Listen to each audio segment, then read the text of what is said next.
এবার ঈদে ট্রেন যাত্রায় স্বস্তিতে যাত্রীরা, শেষ মুহূর্তে শিডিউল বিপর্যয়, সময় ধরে যাতায়াত করছে ট্রেনগুলো। তবে ট্রেনের ছাদে ঝুঁকি নিয়ে যাচ্ছেন বহু মানুষ। এদিকে শেষ মুহূর্তে বাসেও বেড়েছে যাত্রীদের চাপ, বেড়েছে অতিরিক্ত ভাড়া আদায়ের অভিযোগও। রিপোর্টে জানাচ্ছেন মাহবুব কবির চপল। মনের আনন্দে জীবনের ঝুঁকি নিয়েছেন এসব মানুষ। স্বজনদের সাথে ঈদ করতে ট্রেনের ছাদে চেপে বসেছেন তারা। ঝুঁকি মনে হলো যাইতে হবে, যে নিচে জায়গা নাই, ছাতা লইছি আর আপনার ওয়ান টাইম পলিথিন লইছি। কষ্ট করে বাড়ি যাচ্ছি, ঈদের পক্ষে টিকিট পাই না ভাই, লোকাল টিকিটও দেয় না, না পারিয়া কি কাম করে বাড়িতে ঈদ করতে হবে। অন্যবার শেষ মুহূর্তে উত্তরবঙ্গের ট্রেনগুলোতে তিল ধারণের ঠাঁই থাকতো না, লন্ডভন্ড হতো শিডিউল। এবার তেমনটা নেই, তবে সিট না পেয়ে কষ্টে যেতে হচ্ছে অনেককে। এখানে তো অনেক কষ্ট হচ্ছে আমার, এখন তো কি করব, এখন আর সিট ব্লক হয়ে গেছে, লাস্টে আমার এখানে দিয়েছে। কষ্ট করে এত যাব আমরা, যাওয়া তো লাগবেই। যারা সিটে বসে তার থেকে ৩-৪ গুণ হচ্ছে আমরা দাঁড়িয়ে যাচ্ছি। এটা আসলে একটা বড় রকমের ভোগান্তি। অনেক ভালো লাগছে, I am so happy, but ticket পাইনি। শিডিউলটা মেনটেন হচ্ছে সুন্দরভাবে, মোটামুটি সুন্দর হচ্ছে। ঈদ উপলক্ষে 10টি বিশেষ ট্রেন সহ কমলাপুর থেকে ছেড়ে যাচ্ছে 63টি ট্রেন। প্রতিদিন যাচ্ছেন 65,000 মানুষ। যাত্রীদের চাহিদার কারণে দাঁড়িয়ে যাবার টিকিট বন্ধ করা যাচ্ছে না বলে জানালেন স্টেশন ম্যানেজার। ট্রেনের ছাদে ভ্রমণ করতে দেখা যায়। আমাদের রেলওয়ে প্রশাসনের পক্ষ থেকে যথেষ্ট প্রস্তুতি এবং প্রচেষ্টা ছিল, তারপরেও আমরা শতভাগ সফল হতে পারিনি। এটা আমাদের ব্যর্থতা। নিরাপদ যাত্রা আর খরচ কিছুটা কম থাকায় ট্রেনের চাহিদা সব সময় বেশি থাকে। কিছু পদক্ষেপের কারণে ঈদে ভোগান্তিও কমেছে। তবে সারা দেশে ডাবল লাইন করতে পারলে সেবার মান আরও বাড়ানো সম্ভব হবে বলে মনে করছে রেল কর্তৃপক্ষ। এদিকে সড়ক পথেও বেড়েছে ঘরে ফেরা মানুষের চাপ। বাস কাউন্টারগুলোতে বেড়েছে যাত্রীদের ভিড়। সরকারের নানা হুঁশিয়ারির পরও চলছে অতিরিক্ত ভাড়া আদায়। আমি ভাগেরহাট যাব, আগে টিকিট ছিল 650-700 টাকা, এখন হয়েছে 1000 টাকা।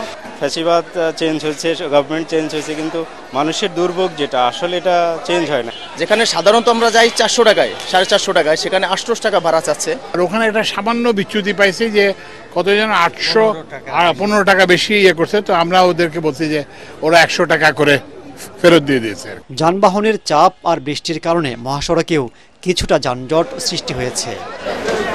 মাহবুব কবির চপল, ATN বাংলা, ঢাকা। অতিরিক্ত গাড়ির চাপ ও সড়ক দুর্ঘটনার কারণে ঢাকা-টাঙ্গাইল যমুনা সেতু মহাসড়কে অন্তত 22 কিলোমিটার এলাকা জুড়ে গাড়ির দীর্ঘ সারি। থেমে থেমে চলছে যানবাহন। গাড়ির অতিরিক্ত চাপে সৃষ্টি হয়েছে যানজটের।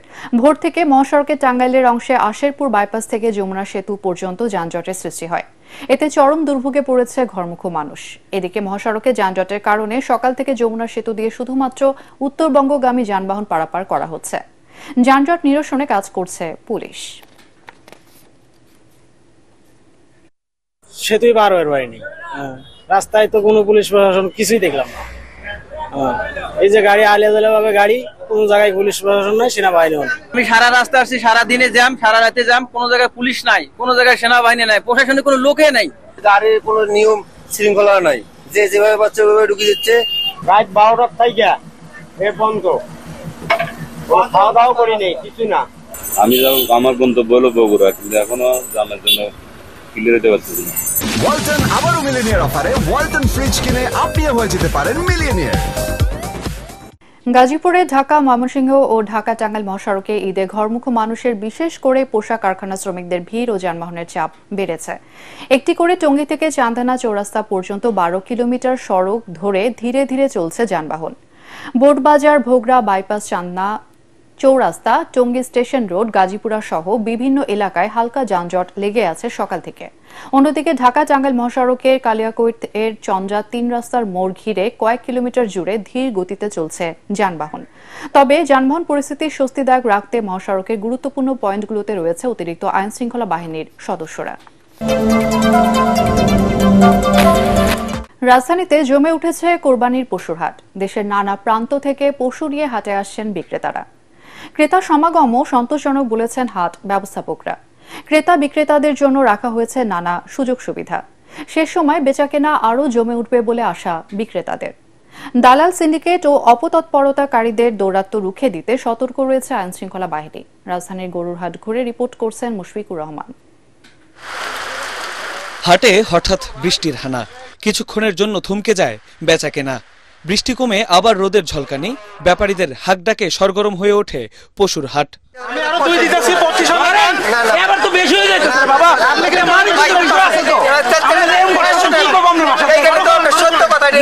রাজধানীর মোহাম্মদপুর বসিলা হাটে সকাল থেকে জমজমাট কোরবানির পশু বেচাকেনা। দেশের নানা প্রান্ত থেকে ট্রাক পিকআপে করে আসছে গরু ছাগল।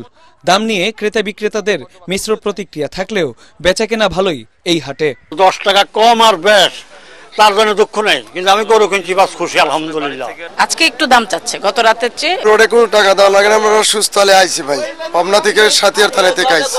হাটের পরিবেশ এভারেজ, খুব বেশিও না আবার খুব কমও না। প্রত্যেকটা গরু প্রতি 10,000, 15,000, 20,000 লস হচ্ছে। 3টা গরু আছে, বেচাতে বাড়ি যাব। 2-1 বছরের চাই সর্বোচ্চ শ্রেষ্ঠ বাজার মনে করেন এবার ভালো দেখা যাচ্ছে। জাল নোট শনাক্তকারী প্রযুক্তি, পশুর জরুরি চিকিৎসা সেবা সহ হাটে আসা ক্রেতা ও ব্যাপারীদের জন্য নানা সুযোগ সুবিধার ব্যবস্থা করেছে হাট কর্তৃপক্ষ।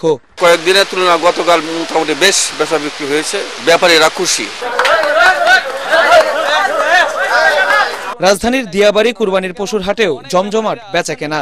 পশু ক্রয় বিক্রয়ের পাশাপাশি রমরমা ব্যবসা চলছে ট্রাক ও পিকআপের। ভাড়া নিয়ে লোক দিয়া যেই টাকা দিতে হয় এই টাকা দিয়ে পিকআপ নেওয়া যায়, আর মানুষের কষ্টটা কম হয়, হাইটা যাওয়ার কষ্টটা। আজকে আলহামদুলিল্লাহ ভালো চলতেছে, টিপটিপু ভালো চলতেছে। হাট জুড়ে রয়েছে আইন শৃঙ্খলা বাহিনীর সতর্ক তৎপরতা। রাজধানীর হাটগুলোতে হরদম চলছে বেচাকেনা। আশানুরূপ দামে হাটে আনা পশুটি বিক্রি করে লাভবান হবেন নাকি খালি হাতে বাড়ি ফিরতে হবে, এমন উৎকণ্ঠায় সময় পার করছেন ব্যাপারীরা। অন্যদিকে সাধ্যের মধ্যে পছন্দসই পশুটি কিনতে এক হাট থেকে অন্য হাটে ছুটে ফিরছেন ক্রেতারা। মুশফিকুর রহমান, এটিএন বাংলা, ঢাকা। ঈদুল আজহার জামাতের জন্য প্রস্তুত জাতীয় ঈদগাহ। প্রতিকূল আবহাওয়া ও নিরাপত্তা বিবেচনায় বিশেষ ব্যবস্থা নেওয়া হয়েছে। গোয়েন্দা পুলিশ ছাড়াও কড়া নজরদারি আছে সেনাবাহিনী ও র্যাবের। ঢাকা দক্ষিণ সিটি কর্পোরেশনের প্রশাসক মোহাম্মদ শাহজাহান মিয়া বলেন, ঈদ জামাতে নিরাপত্তার ঘাটতি নেই। ট্রিপল কার্পেটের পাশাপাশি পানি নিষ্কাশনের পর্যাপ্ত ব্যবস্থা রয়েছে বলেও জানান তিনি। জাতীয় ঈদগাহে 7:30টায় অনুষ্ঠিত হবে জামাত। আরও জানাচ্ছেন আদিন সজীব। এমন ঝিরিঝিরি বৃষ্টি ভালো লাগে সবারই, সেই স্বস্তি আবার অস্বস্তির হয় প্রতিকূল আবহাওয়ায়। এই পরিস্থিতিতেও জাতীয় ঈদগাহ ময়দানে ঈদুল আজহার জামাত নির্বিঘ্ন করতে প্রস্তুতি সেরেছে ঢাকা দক্ষিণ সিটি কর্পোরেশন। সামিয়ানায় আছে ট্রিপল, মাঠে থাকছে পলিথিনের শীট আর কার্পেট। মাঝারি ধরনের বৃষ্টি বিবেচনায় রেখে পানি সরানোর ব্যবস্থাও করা হয়েছে। মুসল্লিদের বৃষ্টি থেকে রক্ষা পেতে রাখা হয়েছে ছাউনি বা তাঁবু। আবহাওয়া যে কোনো সময় খারাপ হতে পারে, সেই পরিস্থিতি মাথায় রেখেই আমরা প্রস্তুতি সম্পন্ন করেছি। মুসল্লিদের যাতে কোনো রকম অসুবিধা না হয় এজন্য আমরা যে সামিয়ানা টানিয়েছি তার উপরে ত্রিপাল দেয়া আছে এবং এখানকার যে ড্রেনেজ সিস্টেম খুবই চমৎকার, পানি জমার কোনো সম্ভাবনা নেই। কাজে মুসল্লিগণ অত্যন্ত নির্বিঘ্নে এখানে আসতে পারবেন এবং নামাজ আদায় করতে পারবেন। সকাল 7:30টায় জাতীয় ঈদগাহের জামাত নামাজ আদায় করবেন রাষ্ট্রপতি, প্রধান উপদেষ্টা, দেশের বিশিষ্টজনেরা সহ হাজারো মুসল্লি। বরাবরের মতোই বিশেষ নিরাপত্তা ব্যবস্থা নেওয়া হয়েছে। জামাত নির্বিঘ্ন করতে সিসি ক্যামেরা ছাড়াও ড্রোন ব্যবহারের কথা জানিয়েছে প্রশাসন।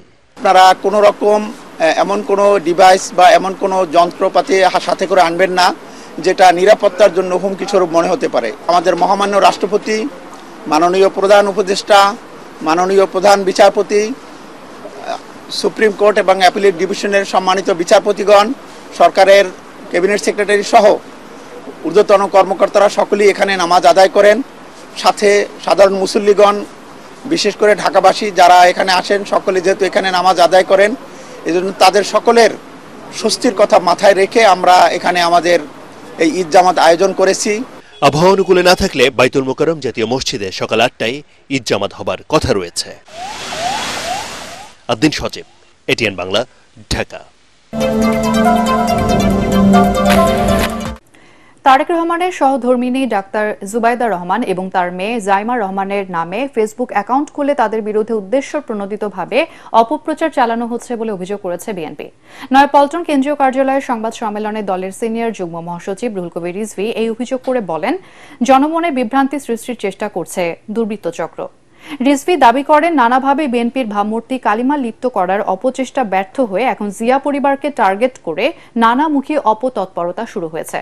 জুবাইদা ও জাইমা রহমানের কোনো ফেসবুক অ্যাকাউন্ট নেই জানিয়ে অবিলম্বে অপকর্মের সাথে জড়িতদের আইনের আওতায় আনার দাবি জানান রিজভী।